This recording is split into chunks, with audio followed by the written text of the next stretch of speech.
చాలా సార్లు ఆరోగ్యం మీద, ఆర్థిక పరిస్థితుల మీద, కుటుంబంలో కలహాలు, చాలా రకాల ఇంపాక్ట్ నేను చూసాను. అంటే ఆరాకు సెట్ అవ్వని రింగ్స్ పెట్టుకోవడం వల్ల అసల ఈ మధ్యన అందరూ కూడా డైమండ్ రింగ్స్ అనేవి ఫ్యాషనబుల్‌గా పెడుతున్నారు మ్యారేజ్ అంటే.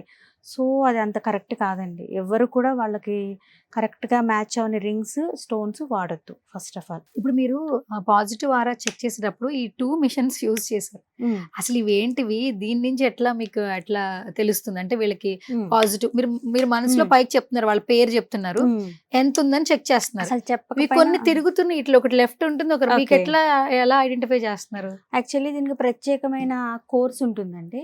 ఈ ఆరా స్కానింగ్ నేర్చుకోవాలన్నా మనం దానికి ప్రత్యేకంగా కోర్సెస్ ఉంటాయి. ఈచ్ అండ్ ఎవ్రీ సబ్జెక్ట్‌కి సెపరేట్ కోర్సెస్ ఉంటాయి. దీని తర్వాత మనం ఎక్స్‌పెరిమెంట్స్ చేయాలి. క్యారీ చేయడం గానీ, యాంగిల్స్‌లో పట్టుకోవడం గానీ అంతా కూడా ప్రత్యేకంగా ఉంటుంది. దానికి తోడంటే మనం చెప్పకపోయినా అది ఎనర్జీస్ చూపిస్తుంది. జస్ట్ మీకు తెలియాలి కాబట్టి నేను ఇండికేషన్ ఇచ్చాను. ఎప్పుడైతే మీ చేతిలో అది ఉంటుందో, ఇది మేము కరెక్ట్‌గా పొజిషన్‌లో పెడతామో అప్పుడు దాని ఎనర్జీస్‌ని అది కాలిక్యులేట్ చేసేస్తుంది. ఆరా స్కానింగ్ అంటున్నారు. ఓకే. దట్ లైవ్‌లోనే నాకు చూపిచ్చారు. అంటే హ్మ్. నేను పెట్టుకున్న రింగ్స్‌లోనే ఎంత పాజిటివ్ ఎనర్జీ ఉంది, ఎంత నెగెటివ్ ఉంది, పెట్టుకోవడం వల్ల ఏమవుతుంది, ఒకవేళ పెట్టుకోపోతే ఏమవుతుందో మీ ప్రొఫెషన్ తగ్గట్టు చెప్పారు, ఎక్స్‌ప్లెయిన్ చేశారు. అవును.